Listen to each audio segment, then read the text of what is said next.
প্রবাসীকে আনতে গিয়ে একই পরিবারের ৭ জনের সলিল সমাধি। প্রবাসে থাকা প্রিয়জনকে দেশে বরণ করে নেওয়ার আনন্দ মুহূর্তেই পরিণত হল এক বুক ফাটা আর্তনাদে। নোয়াখালীর বেগমগঞ্জে এক মর্মান্তিক সড়ক দুর্ঘটনায় একই পরিবারের ৭ জন মানুষের জীবন প্রদীপ নিভে গেছে।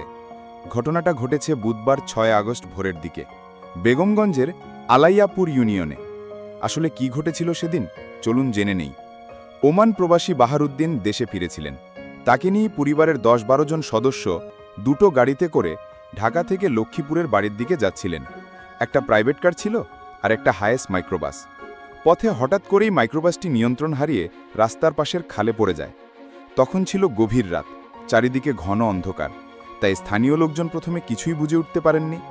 যখন ভোরের আলো ফুটতে শুরু করল তখন আশেপাশের মানুষজন এগিয়ে এসে এই মর্মান্তিক দৃশ্য দেখতে পান এবং উদ্ধারের জন্য ঝাঁপিয়ে পড়েন।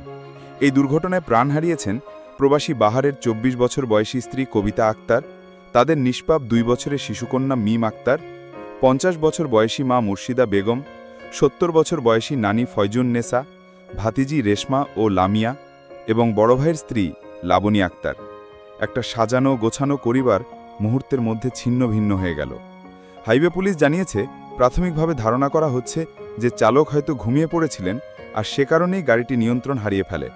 কয়েকজন গাড়ি থেকে বের হতে পারলেও ৭ জন ভেতরে আটকা পড়ে যান এবং সেখানেই তাদের মৃত্যু হয়।